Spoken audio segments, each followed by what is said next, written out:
Hello and welcome to Channel 781 Headlines. After 4 summers of car-free outdoor dining, it looks like Moody Street will not be closed to cars this summer. On February 25th, WCAC reported that Mayor McCarthy sent a memo to city officials letting them know that she does not plan to ask the Traffic Commission to close Moody Street. Restaurants that want to provide outdoor dining can apply for permission to use the sidewalk or the parking spaces in front of their businesses. Another city official could ask the Traffic Commission to close Moody Street, but as far as we know, none are planning on doing that. In January, about 40 Moody Street business owners signed a petition opposing the closure, citing lost income. We discuss this in a lot more depth in our special report this week, so check that out on our YouTube channel if you haven't already. This year is an election year for state offices in Massachusetts, and Heather May has announced she'll once again be challenging Tom Stanley for his seat in the legislature, representing the 9th Middlesex district, which includes most of Waltham. May ran against Stanley in 2021 and lost by about 300 votes. Usually whoever wins the primary wins the seat, but this year a new candidate, Sean Diamond, has announced his plan to run as an independent affiliated with the Forward Party founded by Andrew Yang. The MBTA Communities Act, the state law that requires cities and towns to change their zoning to allow for denser housing near MBTA lines, has been in the news recently. In February, the state attorney general sued the town of Milton after voters there shot down new zoning that would have put them in compliance.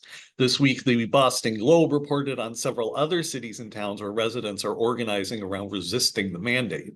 Although Waltham officials have made strong statements opposing the law, the city does appear to be moving forward with a plan to comply, which will require changing our ordinances by the end of this year to legalize nearly 4,000 units of additional multifamily housing.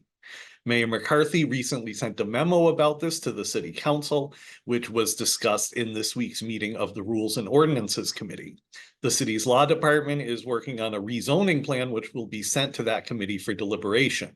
Mayor McCarthy has said she intends to focus most of the new zoning near Brandeis and Waverly stations and near Jones Road, with minimal changes to Waltham Center. On February 27th, the former Fernald institution was in the news again, this time in a report from GBH News focusing on the barriers families face when they try to research loved ones who were or may have been residents there.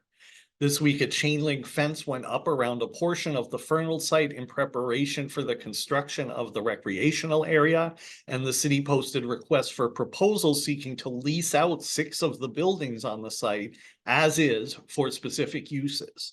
One of the buildings would become an adult daycare and the other 5 would become housing, with buildings designated for veterans, families, disabled adults, and seniors. At this week's Committee of the Whole meeting, Councillor Bradley MacArthur put forth a resolution which passed, asking the city clerk to set a date for the public input session on the Fernald no later than April 30th.